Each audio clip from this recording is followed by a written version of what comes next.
केला बेचने वाली चुड़ैल। एक बार की बात है, जादूपुर नाम के एक गांव में करतब दिखाती एक औरत एक रेड्डी के लिए गांव में आती है।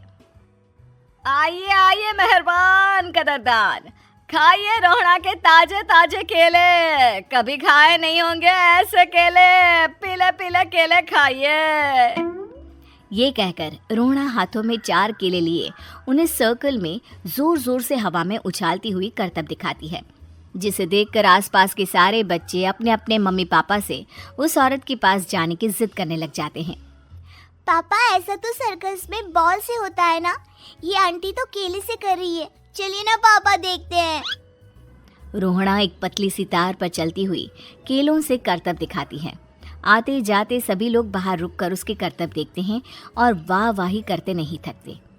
जैसे ही एक आदमी पास आकर उसे पैसे देने लग जाता है, तब वो कहती है, अरे नहीं नहीं साहब, मैं करतब तो बच्चों के मन को बहलाने के लिए करती हूँ, धंधा तो मेरा केले का है।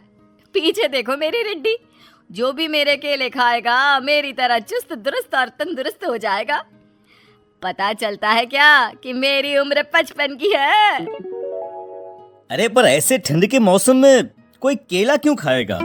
ये ऐसे वैसे केले नहीं है साहब, ये शरीर में गर्मी देते हैं, ठंड को दूर भगाए, जो भी रोहिणा के केले खाए। पापा, अगर मुझे केले नहीं मिले तो मैं घर नहीं जाऊंगी।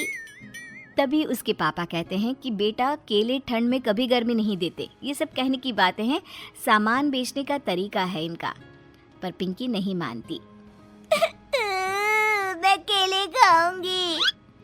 पिंकी की जिद के आगे नत्थू हार जाता है और उसे केले खरीद कर दे देता है। पिंकी खुश होकर केले घर ले आकर खाती है। अब मैं भी करतब करूंगी, कितना मजा आएगा, जादुई केले। पिंकी पहला केला खत्म भी नहीं करती कि वो बेहोश हो जाती है। दूसरे केले से एक काला धुआं आता है और रोहड़ा चुड़ैल बनकर बाहर निकल आती है। मेरे भूतिया केले बच्चे न खाए, ऐसा हो ही नहीं सकता। जादूपुर वालों, कब तक बचोगे? आ गई हूँ मैं रोहड़ा, जिसका कोई नहीं कर सकता सामना। रोहड़ा पिंकी को गोद में उठाकर काले धुएं में कहीं गायब हो जाती है। शाम के वक्त नत्थू घर लौटता है और पिंकी को घर में ना पाकर उसकी माँ से कहता है, माँ पिंकी कहाँ है? अरे बेटा, उसे तो तू सुबह करतब दिखाने ले गया था ना, फिर कहाँ वापस आए तुम दोनों? मुझे लगा तू उसे अपने साथ मंडी ले गया होगा। हे भगवान, मेरी बच्ची कहाँ गई? मैं उसे घर ही तो छोड़कर गया था माँ। नत्थू गांव के घर कोने में अपनी बेटी को ढूंढता है, पर उसे वो कहीं नहीं मिलती। परेशान होकर आखिर रो रो कर नत्थू हिम्मत हार कर घर लौट आता है। अगली सुबह रोहड़ा फिर से करतब दिखाने आती है और इस बार पिंकी की तरह रोनी केले खरीद लेता है। 50 रुपए दिए थे पापा ने, सारे पैसों की मैंने केले खरीद लिए हैं। अब मैं भी आंटी की तरह ही करतबबाज बन जाऊंगा। यही सोचते हुए रोनी केले खाता है और पहला अकेला केला आधा खत्म भी नहीं करता कि चुड़ैल उसके सामने आ जाती है। मेरे साथ चलने का समय आ गया है रोनी।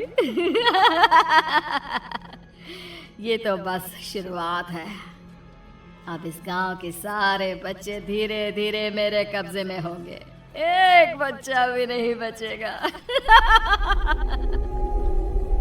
ये कहकर रोना रोनी को गोद में लेकर काले धुएं में अदृश्य हो जाती है। इसके बाद हर रोज गांव में से कोई ना कोई बच्चा गायब होता, पर ऐसा क्यों हो रहा है किसी को भी समझ में नहीं आ पा रहा था।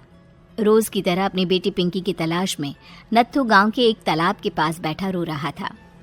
कहाँ गई मेरी पिंकी? शकुंतला के जाने के बाद एक वही तो मेरा सहारा थी।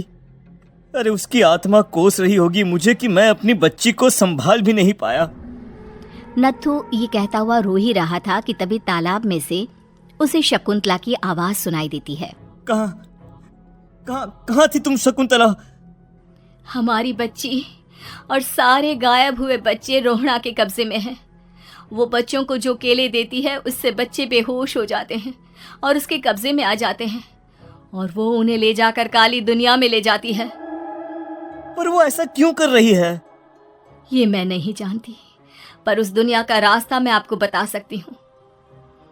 जहाँ ये नदी खत्म होती है वहाँ एक केले का पेड़ है, उसके नीचे एक दरवाज़ा है, वहीं से रास्ता जाता है उस दुनिया का। ये कहकर शकुंतला की आत्मा गायब हो जाती है। गांव के सभी लोग झुंड बनाकर उसी रास्ते से काली दुनिया में चले जाते हैं और वहाँ देखते हैं कि सारे बच्चे वहाँ काम कर रहे थे। पापा मुझे ले चलो यहाँ से। पापा पापा। सभी बच्चे अपने मम्मी पापा से लिपट जाते हैं। तो तुम लोग यहाँ तक आ गए? क्यों हमारे बच्चों को पकड़ लिया तूने? तुझे शिकार ही बनाना है तो ले, हम सब आ गए हैं, हमें खा ले। नहीं, मुझे बच्चे चाहिए। मेरे बच्चे के बदले तुम लोगों के बच्चे। क्या मतलब? मैं इसी गांव में रहने वाली एक औरत थी। केले की चोरी के इल्जाम में मेरे बेटे को गांव वालों ने इतना मारा कि वो मर गया। उसी दिन मैंने ठान लिया कि गांव वालों का भी वही हाल करूंगी। कुछ दिन बाद बेटे के चले जाने के दुख में मैं भी मर गई और मेरी भटकती आत्मा एक चुड़ैल बन गई। और फिर मैंने बदला लिया तुम सबके बच्चे छीनकर। बर्दाश्त नहीं कर पाए ना? सोचो मुझ पर क्या बीती होगी। हमें माफ कर दो रोना। पता नहीं ये किसकी गलती थी, पर हम सभी माफी मांगते हैं।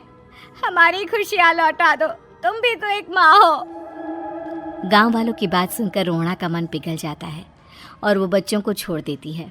उसके बाद काली दुनिया बच्चों के लिए जादुई दुनिया बन जाती है। अब कोई भी कभी भी वहां आ जा सकता था।